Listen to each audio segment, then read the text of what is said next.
Bismillahirrahmanirrahim. Assalamualaikum warahmatullahi wabarakatuh. Waalaikumsalam. Alhamdulillah.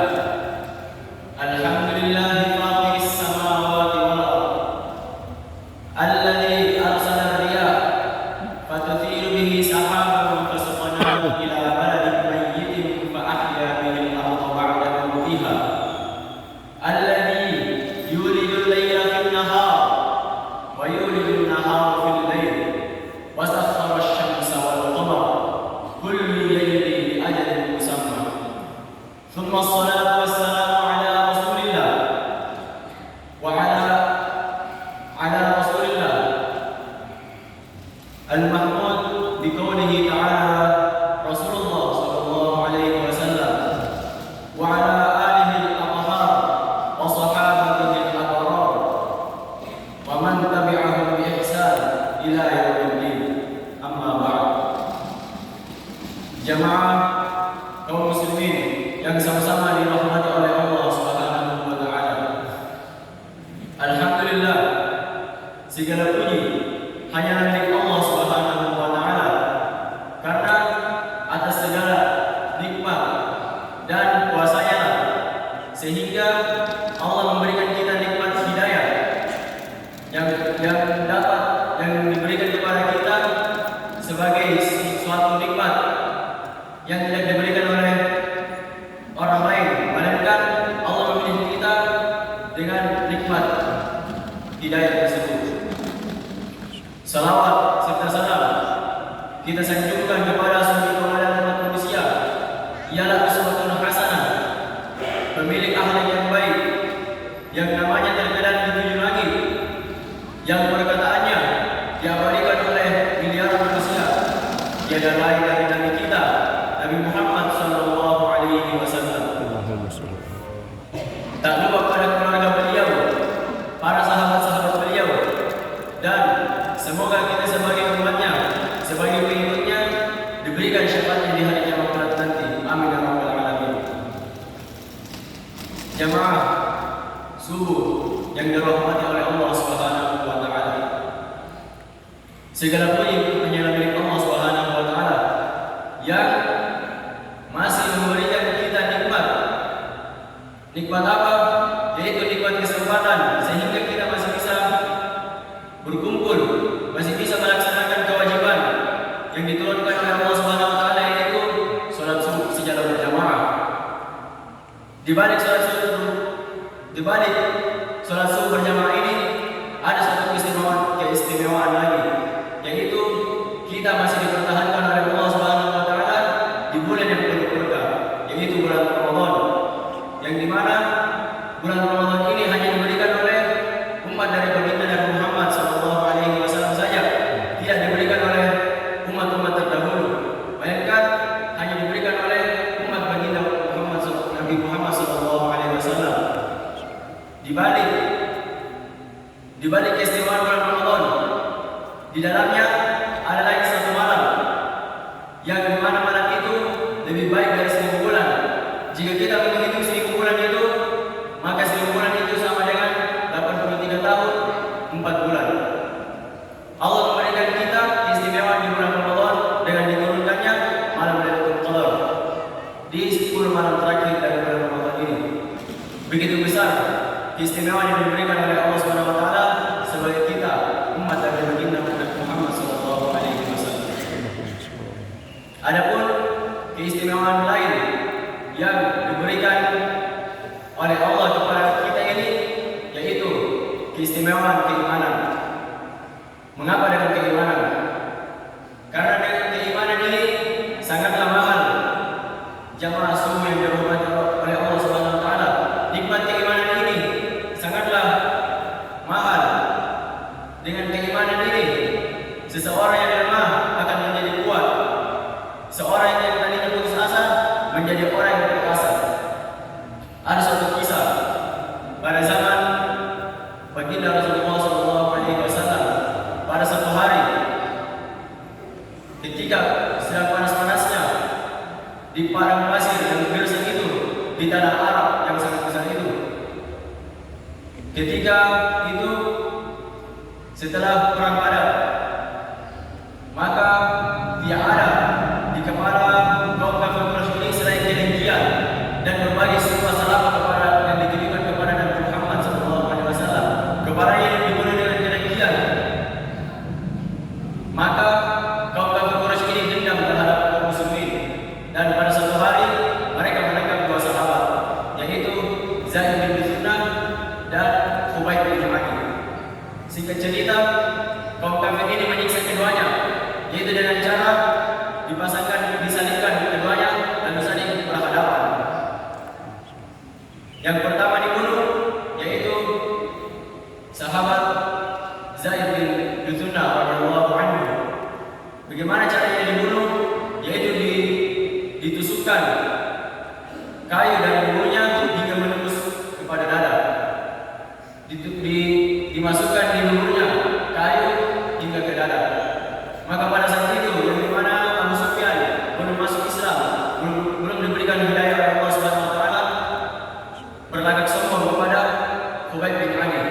Wahai Khubayb, apakah kau tidak mau berpindah agama lagi setelah kau melihat sahabat ini ditusuk, disiksa, ditusuk pakai kayu dari lubuk hingga menembus ke dada? Maka sahabat Khubayb bin Adi radhiyallahu anhu ini santai saja. Beliau tenang, beliau banyak mengingat Allah Subhanahu Wa Taala. Dan setelah dia sadar bahwa kehidupan dunia ini sudah tidak lama lagi, maka Khubayb bin Adi meminta izin kepada Abu Sufyan bahwa dia akan melaksanakan salat 2 rakaat terlebih dahulu. Setelah beliau izin, maka beliau pun diizinkan oleh Abu Sufyan. Abu Sufyan pun heran, mengapa ada orang yang sangat tenang padahal dia akan dibunuh.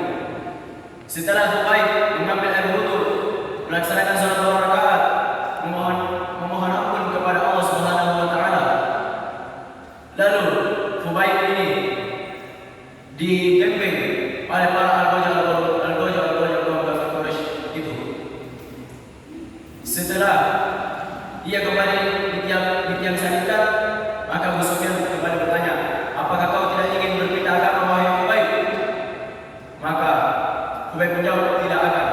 Setelah itu Abu Sufyan pun memerintahkan kepada al-Ghajar tersebut untuk menembakkan anak panah yang sangat banyak kepada Khubayb bin Adi radhiyallahu anhu.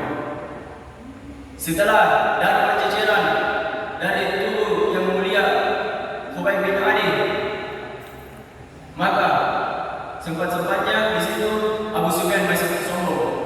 Wahai Khubayb, apakah engkau rela yang di posisi ini adalah Muhammad? Maka apa jawaban dari Khubayb ini? Demi Allah, wallahi, aku tidak tega, aku tidak sudi jika aku duduk-duduk, aku berkumpul dengan istri dan anak-anakku di rumah, lalu Rasulullah SAW ini keinjak duri kakinya di tengah jalan. Maka Abu Sufyan pun merinding mendengar hal ini. Karena mengapa? Dia tidak pernah mendapatkan seseorang yang dia lebih cintai sahabatnya daripada dirinya sendiri. Dia lebih mencintai Nabi Muhammad SAW dibanding dirinya sendiri. Dari keistimewaan ini kita dapat menyimpulkan bahwa betapa besar nikmat keimanan tersebut. Hadirin sekalian, ada satu informasi yang diberikan kepada kita yang diriwayatkan dari Abu Ubaidah bin Al-Jarrah radhiyallahu anhu. Ketika itu Abu Ubaidah bertanya kepada Rasulullah, wahai Rasulullah, apakah ada orang yang lebih utama daripada kami? Padahal kami ini masuk Islam bersamamu dan kami ini berjihad bersamamu. Maka apa jawaban Rasulullah SAW? Ya, ada yang lebih utama. Siapa itu? Yaitu orang yang datang setelah kalian, lalu mereka itu beriman kepadaku. Hadis riwayat Ahmad.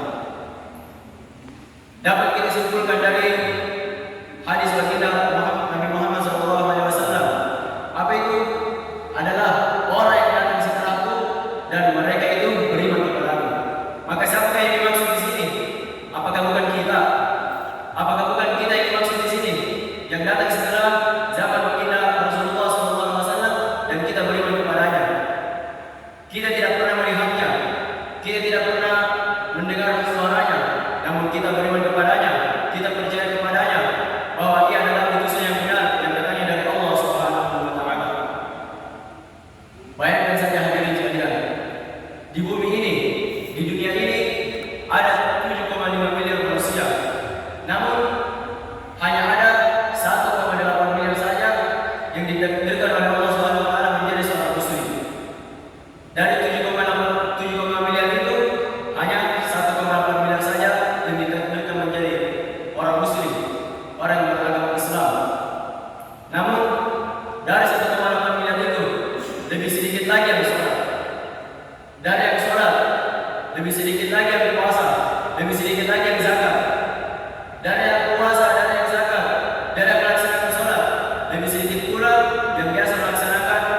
yang dikuburkan di Makkah?